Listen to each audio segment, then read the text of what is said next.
Hello， 大家好，我是每天带给你新奇宝贝的台湾新宝，继续向大家分享越南岘港旅游的第二天。越南岘港东临南中国海，是海南岛三亚的西南边。值得一提的是，越南北部古名为百越，南部为占婆。西元前111年，南越国被汉朝灭亡后，越南北方成为我们中国领土的一部分。在古代中国皇朝统治之下，长达数个世纪之久。在此期间，中国文化大量输入越南，因此去越南的时候，不管是中部还是北部，都可以看到大量的中国式建筑以及中国汉字。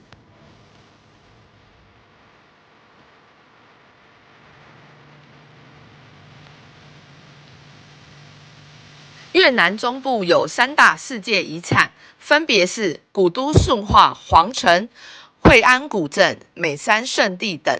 岘港正位于三大世界遗产的中心点。岘港在1858年，法国在拿破仑三世的命令下登陆占领，因此岘港正式成为法国的殖民地。旅游视角拉回现代越南，我们乘车前往惠安。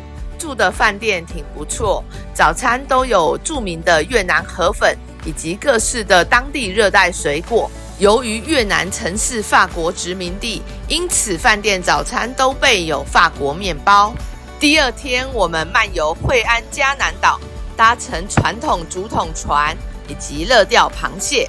竹筒船又名簸箕船，原本是当地渔民在近海捕鱼用的小船。以竹条编制，坚固又不失美感。搭乘竹筒船的时候，新宝真心推荐，请船夫让您体验越南水上咖啡杯有多么刺激又惊险，保证您转的不要不要的天旋地转。船夫带我们经过许多小船道，感觉就像身在迷你的小森林一样。每个小船道最后汇流于大河，看到大船以及许多人搭乘的小竹筒船，感觉真的非常特别。在大河中央，我们被邀请上小竹筒平台。新宝的好朋友 Mina 是专业舞者，也是跳舞老师，因此就被邀请上台，为大家简单律动一下，享受这个美好的下午时光。如果有兴趣了解 Mina 跳舞老师的话，欢迎私讯留言哟。享受完竹筒船，我们来体验手作灯笼 DIY， 接着再享用美好的海鲜大餐以及当地水果红毛丹、山竹等等。不得不说，这18900台币的团费非常便宜呀。吃过饭后休息一会儿，新宝就去饭店对面的按摩店。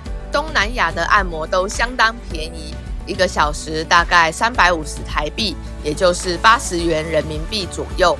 其中新宝觉得最便宜的是泰国泰式按摩，1个小时200台币，大概是45人民币左右。傍晚，新宝驱车来到世界遗产惠安古镇。惠安古镇是文化大熔炉，里面有华人特色的会馆、寺庙、日本桥、法国殖民风格的建筑以及越南传统式建筑。惠安很幸运，没有在历史战争中遭受破坏，也没有被20世纪的大规模城市化给波及，因此惠安保存着多样丰富的无形文化。因此惠安在199年时被联合国教科文组织登录为世界文化遗产。下一集的影片，我们将介绍另一个世界文化遗产美山圣地占婆遗址。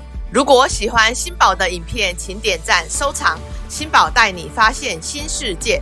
我们下次见喽，拜拜！想了解 Mina 老师的，欢迎留言哦。